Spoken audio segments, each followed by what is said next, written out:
Hello दोस्तों, मैं संजय कुमार एक बार फिर आप सभी का आपके अपने YouTube चैनल श्रेष्ठ कंपटीशन एकेडमी में स्वागत करता हूं। और मैं आज आपके लिए लेकर आया हूं 12th क्लास की 3rd क्लास। और पिछली कक्षा में जैसा आप सभी को पता है कि हमने किसी वस्तु को आवेशित करने के बारे में और आवेश के क्वांटीकरण, आवेश के संरक्षण के नियम के बारे में, और हमने ये बताया था आपको कि किसी पदार्थ में जब इलेक्ट्रॉन की अधिकता होती है तो उसकी प्रकृति कैसी होती है, और इलेक्ट्रॉनों की कमी होती है तो उसकी प्रकृति कैसी होती है। तो आज हम इससे आगे बात करने जा रहे हैं। आज हम बात करेंगे आवेश के क्वांटीकरण के सिद्धांत के बारे में। देखिए चलते हैं, आवेश का क्वांटीकरण का सिद्धांत। आवेश का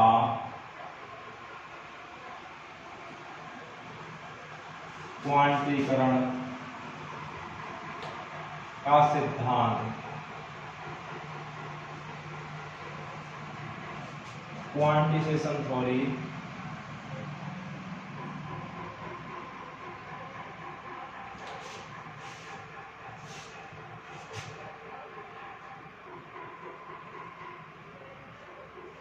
ऑफ चार्ज। तो देखिए आवेश का क्वांटीकरण का सिद्धांत क्या होता है। वैसे आपने अक्सर देखा होगा कि आवेश प्रकृति में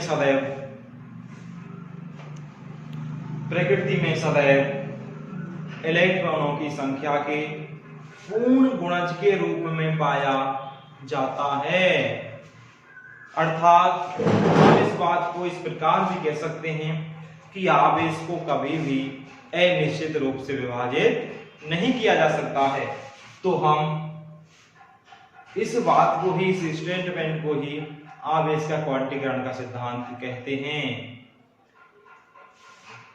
देखिए इसके अकॉर्डिंग, इसके अनुसार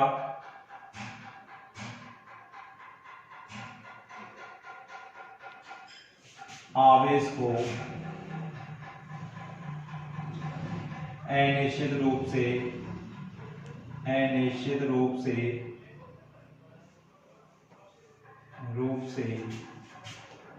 विभाजित नहीं किया जा सकता है। विभाजित नहीं किया जा सकता है।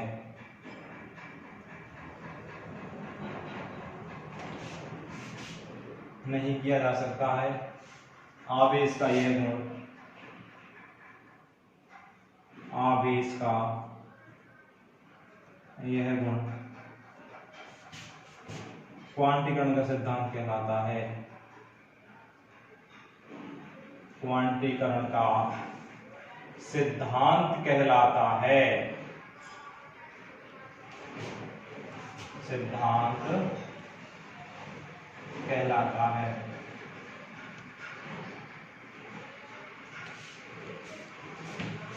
देखिए जैसे मैंने आपको बताया है कि आवेश सदैव प्रकृति में इलेक्ट्रॉनों की संख्या के पूर्ण गुणज के रूप में ही पाया जाता है। अर्थात आवेश को कभी भी हम अनिश्चित रूप से विभाजित नहीं कर सकते हैं। तो आवेश का यह गुण क्या कहलाता है? आवेश का क्वांटीकरण का सिद्धांत। इसका मतलब है कि charge can not be changed into indefinite form is called quantization theory of charge। देखिए कैसे, जिसे देखिए हम मानते हैं यदि किसी पदार्थ में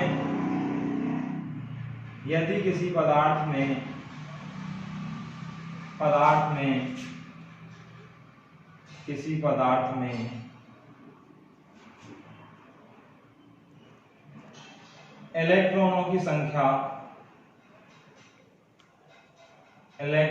संख्या n है तथा इलेक्ट्रॉन का आवेश तथा इलेक्ट्रॉन का आवेश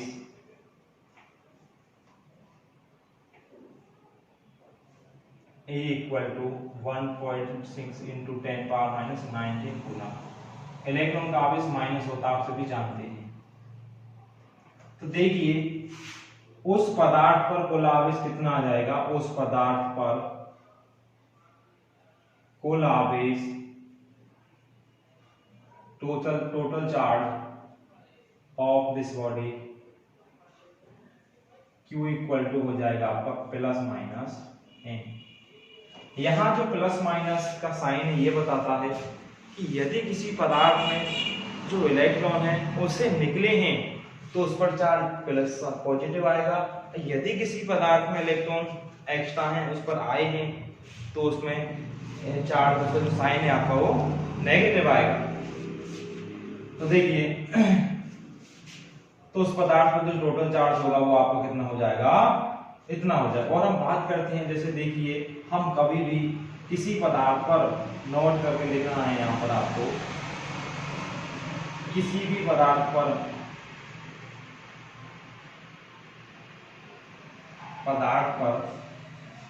कुल आवेश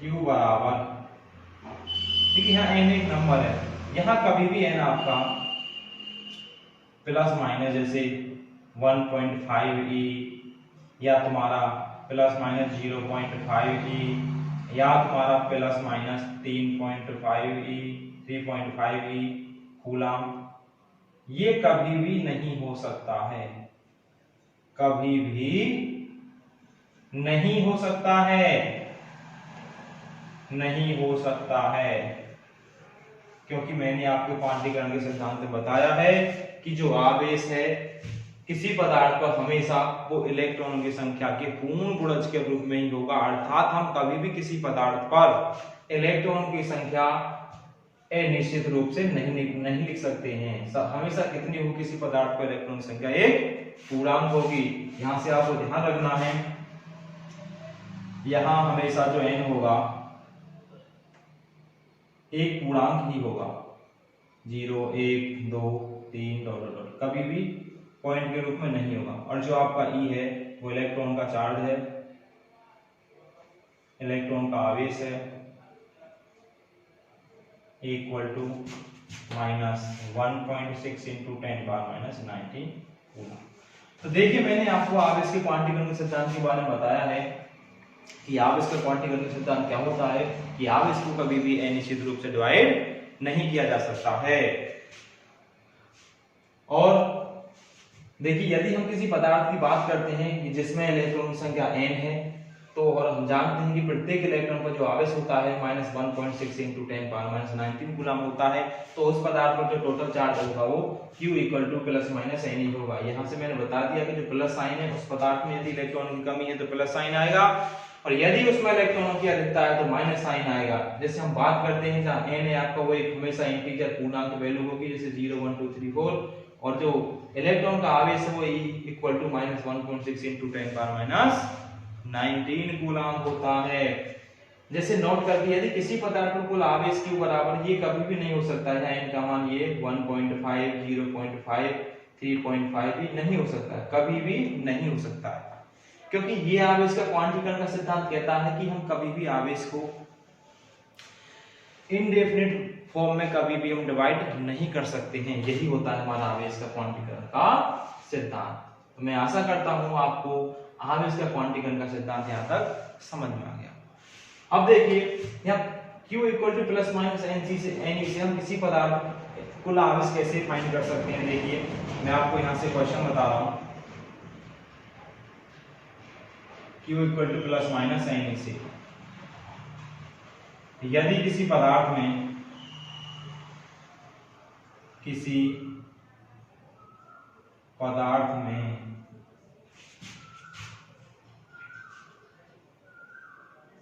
100 इलेक्ट्रॉनों की कमी है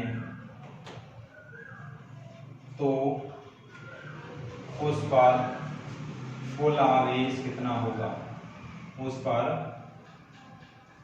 कुल आवेश कितना और कैसा, कितना मतलब उसकी क्वांटिटी बतानी और उसका हमें नेचर बताना कैसा होगा।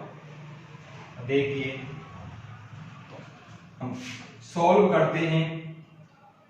इलेक्ट्रॉनों की संख्या कितनी है यहाँ पर, number of electrons n equal to 100 और इलेक्ट्रॉन का आवेश हम जानते हैं कितना होता है, equal to 1.6 into 10 power minus 19 minus का होता है। देखिए उस पदार्थ पर कुल आवेश कितना होगा, पदार्थ पर कुल आवेश Q बराबर plus minus n।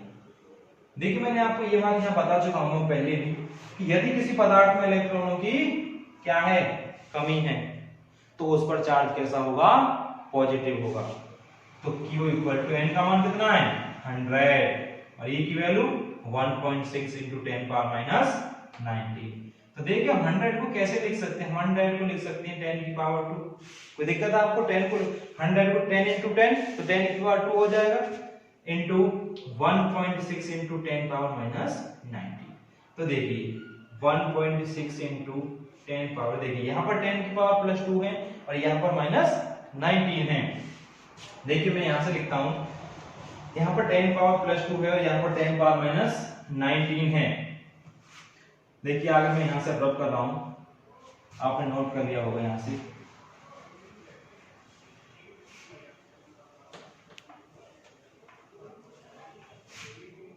Q equal to 1.6 into 10 power minus 19 into 10 power 2। तो देखिए 1.6 इंटू 10 पावर, देखिए ये 10 यहाँ भी 10 है तो दोनों बेस क्या इक्वल है, तो पावर क्या होती है इनकी ऐड हो जाती है, माइनस 19 प्लस 2। तो Q equal to minus 1.6 into 10 power minus, देखिए 19 है माइनस का 2 प्लस का, तो 19 किसका बचेगा हमारा, 17 किसका बचेगा, माइनस का। तो ये आ गया हमारा चार्ज। तो किसी पदार्थ पर जब 100 इलेक्ट्रॉन की कमी है तो उस पर कितना आवेश आएगा, कुल 1.6 इंटू 10 पावर माइनस 17 कूलम। इसी प्रकार देखिए यदि हम अधिकता की बात करें तो अधिकता के लिए क्या आएगा आपका, साइन माइनस का आ जाएगा, ठीक है। तो देखिए आगे बात करते हैं अब हम इससे आगे।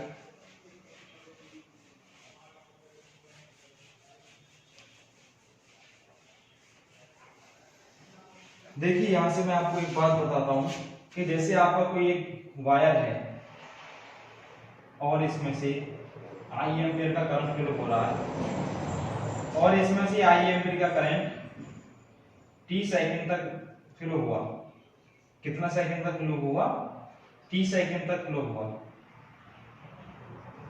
इस वायर AB में आपका जो I एम्पीयर का जो करंट है वो कितने सेकंड फ्लो हुआ, t सेकंड फ्लो हुआ, ठीक है। तो हम यहां से ये निकालना चाहें कि इस वायर तार A से B में कुल कितना आवेश फ्लो हुआ, कितना आवेश प्रवाहित हुआ। तो तार AB में कुल प्रवाहित आवेश Q बराबर IT होगा। कितना हो, Q बराबर IT। I का मात्रा क्या आपका एम्पियर है और T का क्या आपका सेकंड है। तो यहां से इसका मात्रा का हम एम्पियर सेकंड में लिख सकते हैं, या आप जानते ही हो कि क्या नाम होता है आवेश का मात्रा क्या होता है, कूलम होता है। इसका मतलब है यदि, अब देखिए यहां से एक बात और समझिए, अभी मैंने आपको बताया था कि Q बराबर क्या होता है हमारा NeV होता है। क्या होता है हमारा Q बराबर NeV होता है और Q बराबर IT होता है। ये दोनों क्या है, जब किसी वायर में करंट फ्लो हो रही हो तो उसके लिए ये होता है हमारा कुल चार्ज कितना, उस पर आवेश कितना। जब किसी पदार्थ में इलेक्ट्रॉन की अधिकता या कमी है तो उसके लिए कुल आवेश है। तो दोनों क्या हो जाएंगे, इक्वल हो जाएंगे। तो देखिए दोनों क्या हो जाएंगे हमारे, इक्वल हो जाएंगे कि Ne इक्वल टू IT। तो यहां से देखिए आपको ये बात समझ में आ जानी चाहिए कि यदि हमें इसमें से कोई दो वैल्यू दे वो, या हमारे पास I और T दे दे ई तो हम जानते हैं क्योंकि ई क्या कांस्टेंट है यहाँ पर, तो हम यहाँ से उस पदार्थ में इलेक्ट्रॉन संख्या निकाल लेंगे। यदि हमें उसने n दिया है और ई तो हमें पता है फिक्स होता है, तो i दिया है तो t की वैल्यू भी निकाल लेंगे। तो यहाँ से हमें कोई दो वैल्यू देने पर हम तीसरी किसी चीज की वैल्यू फाइंड कर सकते हैं। ठीक है, तो ये बहुत ज्यादा इंपॉर्टेंट फॉर्मूला 1 की निकल के आया है, इससे बहुत सारे क्वेश्चन आपके सॉल्व होंगे। ठीक है, तो आपको ये याद रखना है, ये तीनों ही याद रखने हैं, 1 2 और ये 3। ओके, तो यहां से देखिए मैंने आज आपको आवेश का क्वांटीकरण का सिद्धांत के बारे में बताया, और किसी पदार्थ में आवेश कितना होता है, कैसे होगा, तो ये सब भी निकाल सकते हैं। और इसके मैंने आपको दो तरीके भी बता दिए, यदि किसी पदार्थ में इलेक्ट्रॉन की कमी अधिकता दी है तो उस पर कितना आवेश और कैसे निकालेंगे। यदि किसी तार में या किसी कंडक्टर चालक में जब करंट फ्लो हो तो उसके लिए हम कैसे निकाल सकते हैं आवेश, हमारा ये तरीका है। तो मैं आशा करता हूं आप सभी के समझ में ये बात आ गई होगी। यदि किसी को कैसा भी कोई डाउट हो तो आप कमेंट बॉक्स में कमेंट करके बता सकते हैं, आप हम पे कॉल भी कर सकते हैं। आज के लिए धन्यवाद।